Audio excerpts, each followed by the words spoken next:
ക്രിസ്തുവിൻ്റെ സമാധാനം നിങ്ങളോടുകൂടെ ഉണ്ടായിരിക്കട്ടെ. വചനകിരണത്തിലേക്ക് ഏവർക്കും സ്വാഗതം. നമുക്കൊരു തലവനെ കണ്ടെത്താം, എന്നിട്ട് അയാളുടെ നേതൃത്വത്തിൽ മിസ്രൈമിലേക്ക് മടങ്ങിപ്പോകാം. അതായിരുന്നു പൊതുവെയുള്ള അഭിപ്രായം.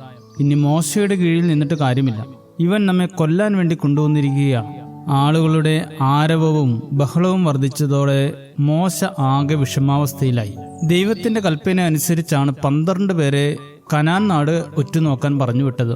അതിത്രയും വലിയ പ്രശ്നമാകുമെന്ന് മോശ സ്വപ്നത്തിൽ പോലും വിചാരിച്ചില്ല. 12 പേര് പോയതിൽ കാലേബും യോശുവായും പറഞ്ഞു, നമുക്ക് സ്വന്തമാക്കുവാൻ കഴിയുന്ന പാലും തേനും ഒഴുകുന്ന ദേശമാണ് കനാൻ. എന്നാൽ ബാക്കി 10 പേരും കനാൻ നാടിനെ കുറിച്ച് ദുർവർത്തമാനം പറഞ്ഞു. ഭൂരിപക്ഷത്തിന്റെ വാക്കുകേട്ട ഇസ്രായേൽ ജനം മോശയ്ക്കെതിരെ തിരിഞ്ഞു. അല്ലെങ്കിലും എല്ലാവർക്കും അത് മതിയല്ലോ, ഭൂരിപക്ഷം എന്ത് പറയുന്നു അത് അംഗീകരിക്കണമെന്നാണല്ലോ പൊതുവായ തത്വം. എന്നാൽ അത് ദൈവേഷ്ടമാണോ എന്ന് ചിന്തിക്കാൻ ആർക്കും സമയമില്ല. അങ്ങനെ ഭൂരിപക്ഷത്തിന്റെ വാക്ക് വിശ്വസിച്ച് അവർ പറഞ്ഞു, ഞങ്ങൾ തിരികെ മിസ്രൈമിലേക്ക് പോവുകയാണ്. കാലേബും യോശുവായും വസ്ത്രം കീറി കരഞ്ഞു പറഞ്ഞു, നിങ്ങൾ ഞങ്ങളെ വിശ്വസിക്ക്, നമുക്ക് ആ കനാൻ നാട് സ്വന്തമാക്കാം. മോശ നിലത്ത് മുട്ടുകുത്തി അവരുടെ കാല് പിടിച്ച് പറഞ്ഞു, നിങ്ങളിങ്ങനെ ഭിന്നതയുണ്ടാക്കി ദൈവം തരുന്ന അനുഗ്രഹദേശത്ത് നിന്നും പിന്തിരിഞ്ഞു പോകല്ലേ. എന്നാലോ ഭൂരിപക്ഷം വരുന്ന അവരുടെ ഇടയിൽ നിന്നും ഒരു ശബ്ദമുയർന്നു, ഇവന്മാരെ കല്ലെറിഞ്ഞു കൊല്ലുക, പിന്നെ ഈ വിഡ്ഢിത്തം കേൾക്കേണ്ടതില്ലല്ലോ.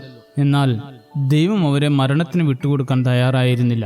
ഇത്ര വലിയ അനുഗ്രഹം വാഗ്ദാനം ചെയ്തിട്ടും അതിനൊരു വിലയും കൽപ്പിക്കാതെ ഭിന്നതയുണ്ടാക്കുന്ന ജനത്തെ കണ്ട ദൈവം പറഞ്ഞു, സത്യം സത്യമായി പറഞ്ഞ ആ 2 പേരല്ലാതെ ആർക്കും എൻ്റെ അനുഗ്രഹ വാഗ്ദാനം പ്രാപിക്കാൻ കഴിയുകയില്ല.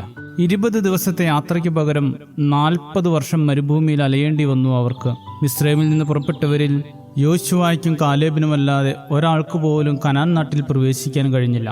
ഇതായിരുന്നു അവരുടെ ദുർവർത്തമാനത്തിന്റെ ഫലം.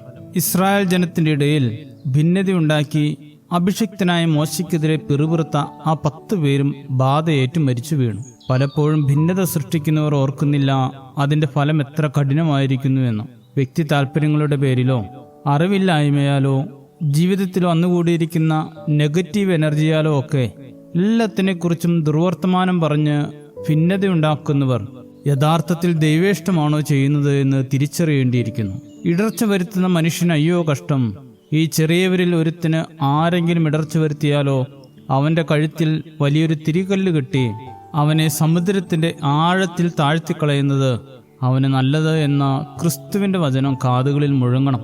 കാരണം ഞാൻ മുഖാന്തരം ഒരിടത്തും ഇടർച്ചയും ഭിന്നതയും ഗ്രൂപ്പിസവും ഉണ്ടാകുന്നില്ല എന്ന് ഉറപ്പുവരുത്തുവാൻ ക്രിസ്തുവിന്റെ ഈ വാക്കുകൾ കാതുകളിൽ മുഴങ്ങിയേ തീരും. ശുഭദിനം നേരുന്നു. ദൈവം അനുഗ്രഹിക്കട്ടെ.